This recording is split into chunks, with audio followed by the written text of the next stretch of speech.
The penthouse stood silent, the kind of silence that precedes bloodshed in a home belonging to New York's most dangerous man.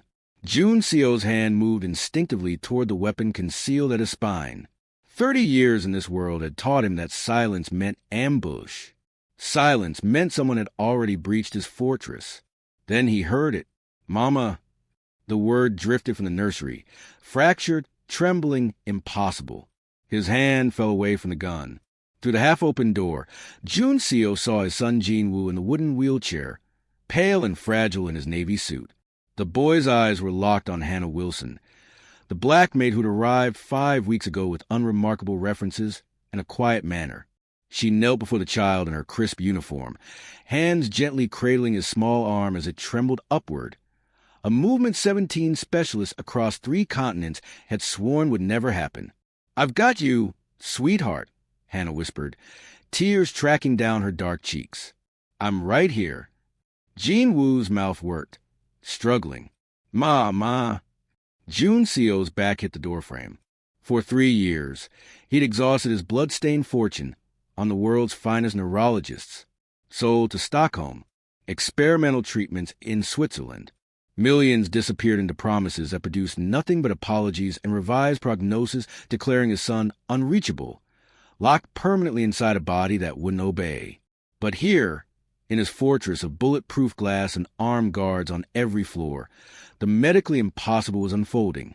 His paralyzed son, silent since the catastrophic birth that had taken his wife, was speaking, moving, calling this woman hired merely to clean and organize his household mama. The word detonated something in Jun Seo's chest. It dragged him back 3 years to a delivery room floor turning red beneath his shoes, to his wife's pale face, to the choice that haunts him still. Save the baby. Save the baby. Save the baby. While she bled out on the table. Hannah hadn't noticed him yet. She remained focused entirely on Jin-woo, celebrating this miracle with the kind of pure joy Jun Seo had forgotten existed. No clinical detachment. No triumph over a medical challenge conquered. Just love. The thing his money couldn't buy, his power couldn't command, his guilt couldn't manufacture. Jun Seo retreated into the shadows at the room's edge, the way he'd been retreating from everything since that night, watching his son reach toward a stranger with more trust than Jin-woo had ever shown his own father. Please subscribe, and let's keep breathing life into stories that were never meant to stay silent. Now let's continue. Jun Seo's hand finds the doorframe, gripping it hard enough that his knuckles bloom white beneath the skin. The hallway behind him stretches into darkness, but he cannot move backward, cannot move forward. He exists in this terrible in-between, watching his son perform the impossible. "Mama." The word comes again, clearer now, and Jin-woo's fingers, those fingers that 17 specialists swore would never obey his brain commands, curl against Hannah's palm. The maid's tears catch the afternoon light streaming through the window. She whispers something Jun Seo cannot hear, something meant only for Jin-woo, and the boy's face transforms. Jun Seo has studied that face for 3 years, memorized every blank stare, every vacant expression that the doctors said would never change. But this radiant joy spreading across his son's features, is the face of a child he has never met. His throat constricts. The titanium watch on his wrist suddenly weighs 1,000 pounds. He paid for the best neurologists in Seoul, flew specialists in from Boston and Munich. He funded experimental treatments and purchased machines that couldn't be purchased, called in favors that emptied his reserves of goodwill. He did everything except the one thing Jin-woo apparently needed. He gave his son everything except himself. Hannah shifts, adjusting her position on the floor, and Jin-woo's hand follows the movement, tracking her with an awareness that shouldn't exist. The medical files are explicit. Severe cerebral palsy, profound cognitive delays, prognosis incompatible with speech or voluntary motor function. Jun Seo has those files memorized the way other men memorize scripture. "Mama." Jin-woo says a 3rd time, and now he is smiling. The delivery room rushes back, antiseptic and blood, machines screaming their urgent warnings. Soo-jin's hand going slack in his. The choice that wasn't a choice, the doctor's question hanging in the air like an executioner's blade. Who do we save? 3 years. And he still hears that question in his dreams. Still sees Soo Jin's eyes, understanding what he had chosen before he spoke the words aloud. He chose his son. He chose this moment, though he didn't know it then. And now Jin Woo chooses someone else to call Mama. Jun Seo releases a doorframe and steps backward into the hallway's embrace, letting the shadows take him the way they always do. Jun Seo's shoes made what sounds against the linoleum, each step leaving a faint red trail. The private Manhattan hospital smelled like antiseptic and something metallic that settled in the back of his throat. Through the observation window, he could see the surgical team moving with practiced urgency around a table where his wife lay dying. Mr. Park. The surgeon's voice was professionally flat. We need your decision now. Jun Seo looked at his wife's pale face through the glass. Her eyes were closed, chest rising and falling with mechanical assistance. The monitors around her sang their discordant symphony. The surgeon was explaining complications, medical terminology that blurred together, but the core message was brutally simple. Both were dying, but they could save one. His life had trained him for calculations, risk assessment, cost-benefit analysis, survival above all else. He'd built an empire on making impossible choices without hesitation. Save the baby, he said. The words came out steady, businessman Chris. He walked away while they cut his son from his dying wife's body. Down the corridor, past nurses who averted their eyes, past families waiting with hope he no longer possessed. He never looked back at her on that table. Couldn't bear to see what his choice had done. Couldn't watch them trade one life for another on his order. When they finally placed Jin Woo in his arms hours later, the infant wasn't crying, just staring up at him with dark, unfocused eyes. So quiet, too quiet. The specialists arrived before dawn with their clipboards and careful words. Severe cerebral palsy from oxygen deprivation during the traumatic birth. Extensive paralysis affecting all 4 limbs. Likely nonverbal for life. They spoke in percentages and prognosis, painting a future of limitations and medical interventions. Jun Seo held his silent son and felt the guilt crystallize into something permanent in his chest, a stone that would never dissolve, only grow heavier. He'd made the calculation, chosen survival. But looking at Jin Woo's small, still form, he understood with sickening clarity that some choices don't end when you make them. They just begin to take root, spreading through everything that comes after. The baby didn't cry. Jun Seo envied him that mercy. Jun Seo transformed his grief into the only language he'd ever truly mastered, money and absolute control. Within weeks of Jin Woo's diagnosis, he assembled a team that read like a medical dream. Pediatric neurologists from Seoul National University Hospital, whose research papers filled entire libraries, rehabilitation experts flown in from Switzerland's most prestigious clinics, alternative medicine practitioners sourced from every continent where hope still whispered promises. The penthouse morphed into something between a home and a research facility. Its elegant spaces now dominated by equipment worth more than most families would see in a lifetime. Specialized therapy tables designed for children who couldn't hold their own weight. Standing frames to prevent bone deterioration. Communication devices with eye-tracking technology that Jin Woo's trembling hands could never operate, his fingers betraying him before he could form a single word. The money flowed like water through his fingers, millions disappearing into experimental treatments that produced nothing but increasingly apologetic doctors and carefully revised prognoses. Each specialist arrived with confidence and left with sympathy, their expertise crumbling against the reality of Jin Woo's condition. His son remained locked inside himself, those beautiful dark eyes tracking movement across the room, intelligence clearly burning behind them, while his body refused every desperate command his brain attempted to send. So Jun Seo built what he could build, a fortress. Bulletproof glass replaced every window. Armed security stationed themselves on every floor, silent sentinels against threats that might never materialize. Background checks deeper than government clearances screened anyone who entered their sanctuary, nurses, therapists, delivery personnel. He could protect Jin Woo from his criminal world's violence, from kidnapping attempts, from every external danger his choices had invited into their lives. But bulletproof glass couldn't stop the tremors. Armed guards couldn't command Jin Woo's muscles to obey. No amount of money could buy his son freedom from the prison of his own body. And nothing, no fortress, no security team, no amount of control, could protect Jun Seo from the knowledge that carved itself deeper into his bones each day. His choice had created this reality. Every locked door, every tremor, every beautiful thought trapped behind eyes that could only watch the world move without him. 5 weeks before Jean Woo spoke his impossible word, Hannah Wilson arrived from Detroit with a resume that didn't impress and references that were merely adequate.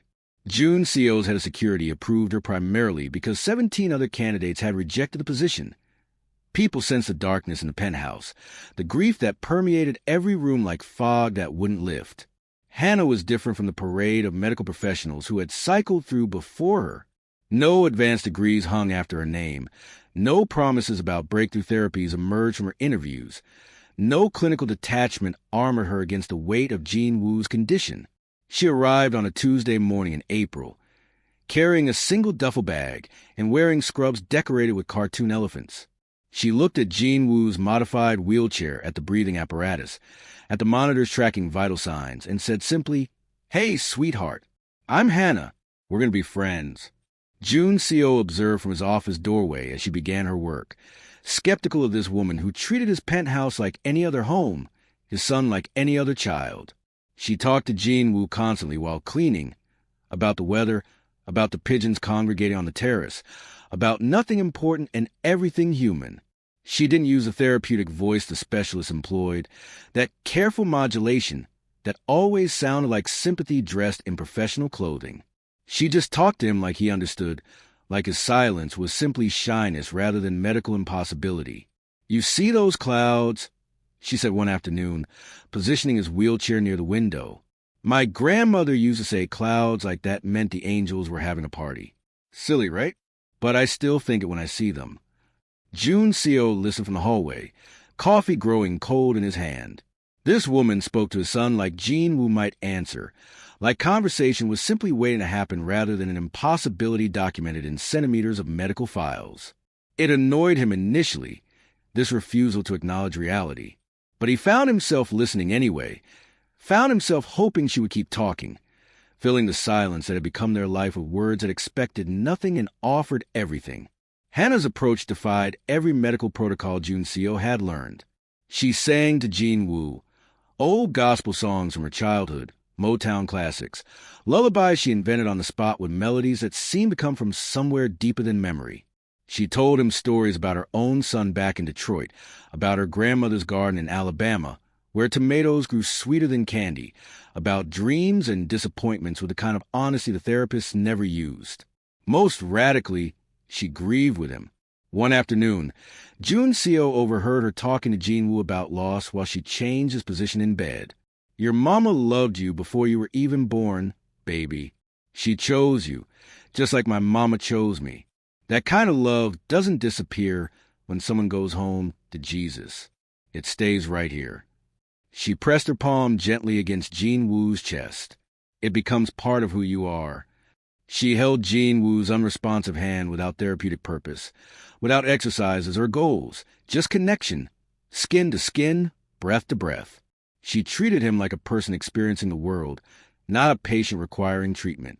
The changes started so subtly that Jun Seo thought he was imagining them, willing them into existence out of desperate hope.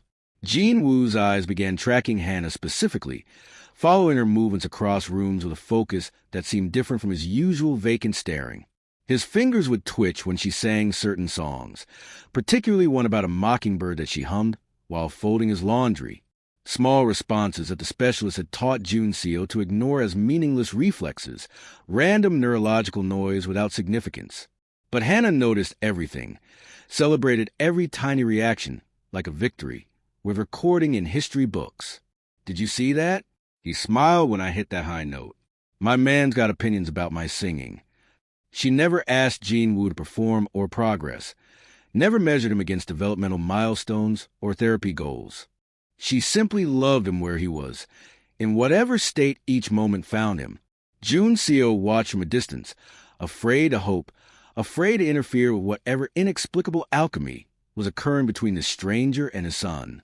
He had spent 2 years learning to expect nothing, to protect himself from the crushing weight of disappointment. But Hannah was teaching him something dangerous, that maybe love itself was a method the medicine, the map through impossible territory. The Chong faction struck on a Tuesday morning, their message delivered in coordinated fire across 3 of Jun Seo's distribution points. The timing was deliberate. Dawn raids designed to catch his operations vulnerable, exposed. Jun Seo received the call during Jean Woo's morning therapy session, Hannah's voice floating through the closed door as she guided his son through breathing exercises. He stepped into his office and became someone else entirely. His response was everything his world demanded. Swift, brutal, disproportionate enough to ensure no one would mistake restraint for weakness. By Wednesday evening, the threat had been neutralized, his territory secured, his message sent with the kind of clarity that required no translation. He doubled the security around the penthouse, added armed guards to the building's perimeter, turned his home into the fortress it had always needed to be. The contrast became unbearable. In his conference room, Jun Seo discussed executions with the clinical precision of a surgeon, territory expansion, retaliation protocols, the mathematics of violence that kept his empire intact. His voice never rose, his hands never shook. He perfected the art of emotional removal, of existing separate from the consequences of his decisions. Then he'd walk 20 feet down the hallway and find Hannah teaching Jean with the names of clouds through the terrace windows. "That one's cumulus," she'd say, pointing at cotton-white formations drifting across Seoul's skyline. "Like your hair after bath time." Jean Woo would laugh. That sound Jun Seo had once thought lost forever, and Hannah would sing Amazing Grace while helping him stretch his recovering limbs. Jun Seo began to see his own paralysis then, the way he'd shut down every genuine feeling to survive in his world. He moved through his days with perfect efficiency, absolute power, complete disconnection. He'd built an empire on control, mastered every form of violence except the one he inflicted on himself. He provided everything for Jean Woo except presence, protection without connection, resources without relationship. He'd wrapped his son in the finest medical care money could buy while refusing to simply sit beside him, to be vulnerable enough to hope, to risk feeling anything beyond the cold machinery of survival. And watching Hannah exist without armor, without the emotional fortifications Jun Seo had spent decades constructing, he realized he'd forgotten how to be with anyone at all. Jun Seo found Hannah in the kitchen long after Jean would fallen asleep, his small body finally still after the miracle of that afternoon. The word hung in the air between them like an accusation, Mama. Jun Seo had heard it clearly and possibly, and now it lodged in his chest like a blade. "Why does my son call you Mama?" The question came out harder than he intended, edged with something raw and bleeding. "What did you do to him?" Hannah turned from the sink, her hands still wet. She didn't flinch, though Jun Seo saw her register the violence in his voice, the barely contained fury of a man who'd built empires but couldn't save his own child. "I didn't do anything to him, Mr. Jun." Her voice was steady, infuriatingly calm. "I just loved him." The simplicity of it made him want to break something. He'd spent millions, on specialists who spoke in polysyllables and percentiles, teams of therapists with credentials longer than their patients, equipment that cost more than most people's homes. And this woman, this stranger, stood in his kitchen claiming that love was the answer. Love doesn't cure cerebral palsy. The words tasted like ash. Hannah met his eyes, and he saw something in her expression that looked almost like pity. It enraged him further. "No," she said quietly, "but love lets a child feel safe enough to try." She moved closer, not touching him, but close enough that he couldn't look away. Jean Woo's been stuck inside himself, scared and alone. Every person who touched him wanted something. Progress, results, proof that their treatment worked. Her voice softened but didn't waver. "I just wanted him to know he's worthy of love exactly as he is." The words should have been meaningless. They should have been the kind of saccharine nonsense he'd learned to tune out in boardrooms and therapy sessions. But something in the way she said them made his throat tight. "You've been treating your son like a debt you owe to your wife," Hannah continued, and now there was steel beneath the gentleness. "Like if you fix him, you'll fix what happened that night. But Jean Woo doesn't need fixing, Mr. Jun. He needs his father to see him, to sit with him, to stop running from grief." The cracks started somewhere deep in his chest, spreading like fractures through ice. June Co. turned away before she could witness what her words had broken loose. All the carefully maintained control, the armor he'd worn for 3 years, crumbling under the weight of a truth he'd spent a fortune trying to avoid. June Co. stood in the doorway of Jean Woo's room for a full minute before entering, his hand gripping the frame as though it might anchor him against the tide of what he was about to do. No specialist waited inside. No therapists with their clipboards and careful observations. No equipment humming with promises of incremental progress. Just a son, propped against pillows in the afternoon light, and the terrifying prospect of being nothing more than a father. He crossed the threshold like a man wading into cold water, each step deliberate and uncertain. The chair beside Jean Woo's bed had always been there, but June Co. couldn't remember the last time he'd sat in it without a purpose, without an agenda mapped in his mind. He lowered himself into it now, his hands empty and useless in his lap. "I don't know how to do this," he said quietly, more to himself than to Jean Woo. His son's eyes tracked toward him with that slow, effortful focus that still broke June Co.'s heart every time. "Hannah makes it look easy. But then, she doesn't carry what I carry." The words hung in the air between them, and June Co. felt something crack in his chest, not breaking, but opening, like ice giving way to spring. He started talking, haltingly at first, about things he'd locked away for 3 years. About Bora, about meeting her at a medical conference where she'd been presenting research, and he'd been too arrogant to admit he was impressed. About how she'd laughed at his terrible jokes and somehow made him believe he could be more than the sum of his ambitions. "She decorated your nursery herself," June Co. said, his voice roughening. "Spent weeks painting these clouds on the ceiling, because she wanted you to dream of flying. I told her we could hire someone, but she said some things a mother had to do herself." He paused, swallowing hard. "You never got to sleep under those clouds. We brought you home to machines and monitors instead." The tears came without warning, hot and overwhelming, and June Co. didn't try to stop them. He cried the way he hadn't allowed himself to cry in 3 years, great, shaking sobs that felt like they might tear him apart. Jean Woo watched him with those dark, knowing eyes, and June Co. forced himself not to look away, not to hide behind a mask of clinical detachment that had been his armor for so long. "I chose you," he whispered, the word scraping his throat raw. "She was dying and I chose you, and I've hated myself every day since because maybe there was another way. Maybe I could have saved you both. Maybe if I'd been smarter, faster, better." His voice broke completely. "Maybe she'd still be here and you wouldn't need saving at all." Jean Woo's fingers twitched in his palm. Not random, not accidental. A response. June Co. gripped his son's hand, hardly daring to breathe, and felt the smallest answering pressure. The next day, he came back.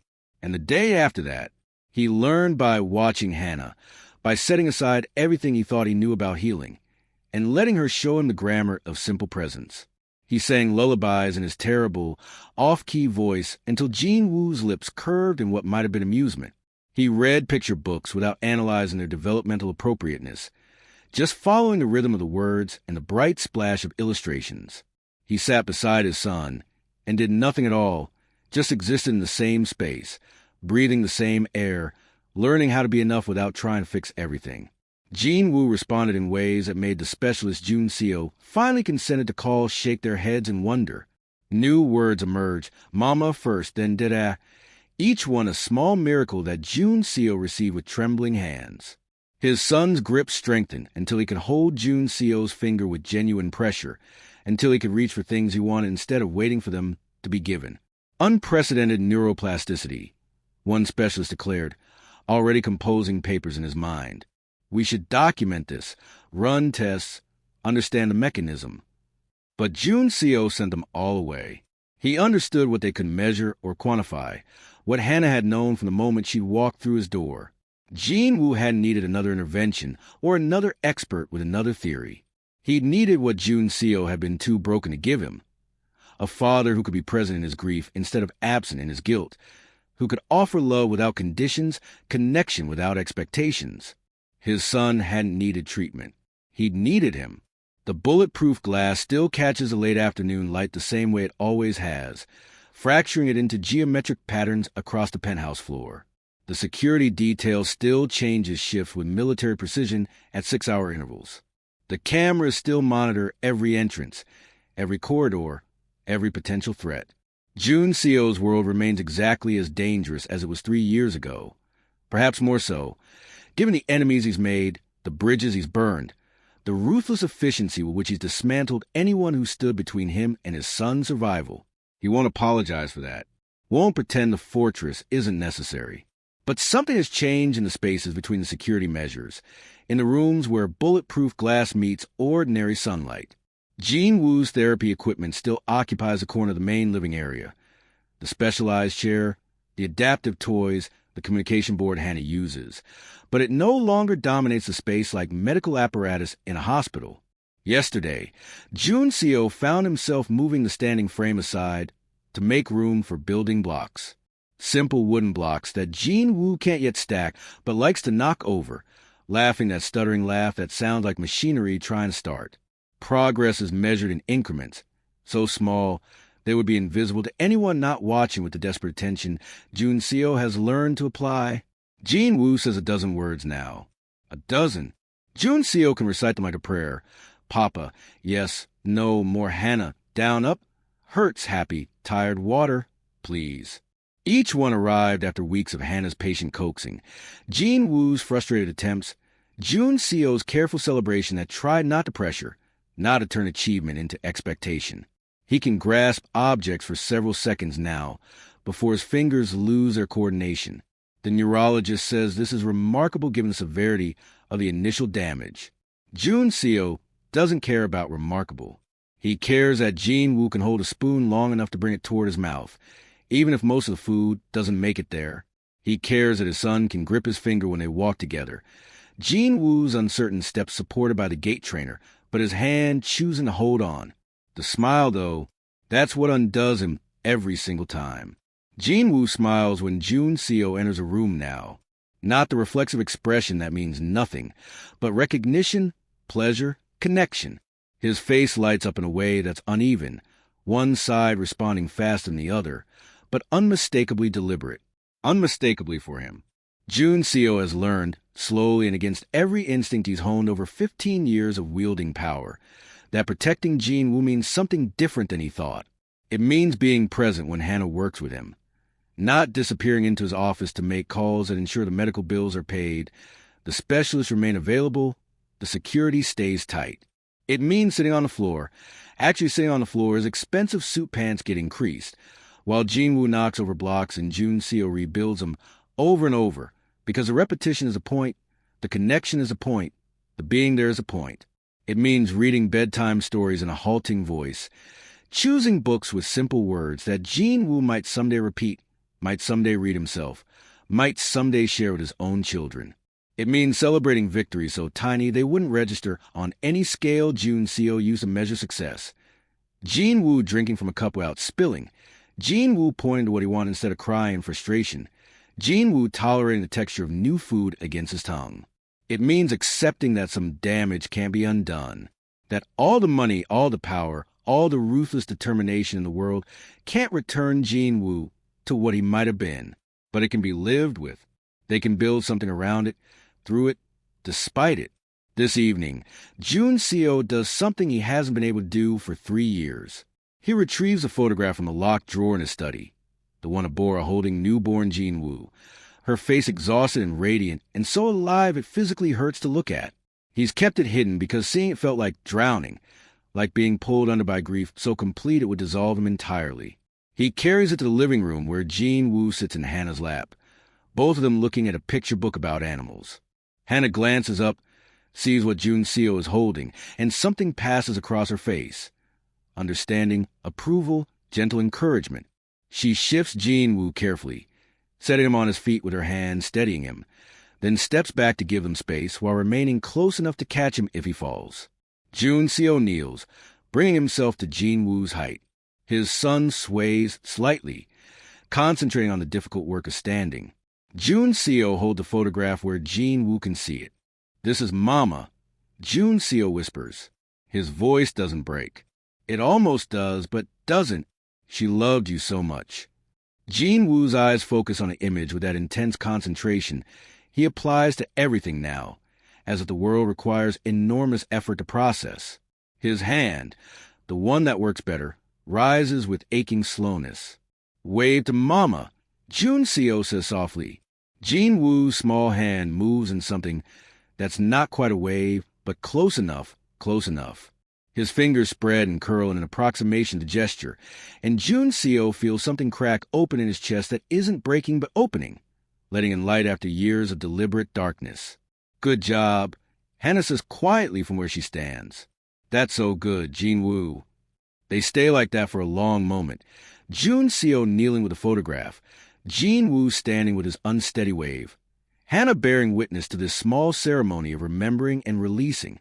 They're saying goodbye to the mother Jin Woo will never remember, to the wife Jun Seo couldn't save, to the future that died with Bora in a hospital corridor while Jun Seo held their son and chose. But they're also saying hello, to grief that can finally be looked at without drowning, to hope that isn't a weapon Jun Seo wields against his guilt, but a foundation on which he can build, to the future they're constructing together, imperfect, difficult, marked by permanent loss and permanent love, by bulletproof glass and bedtime stories, by the fierce protection of a fortress that has learned to be a home. Jin Woo's hand drops, his energy depleted by the effort. He sways toward Jun Seo, who catches him, lifts him, holds him close. His son's weight in his arms feels like the only true thing Jun Seo has ever known. Outside, the security team continues their rounds. The cameras keep watching. The fortress stands. Inside, carefully and finally they begin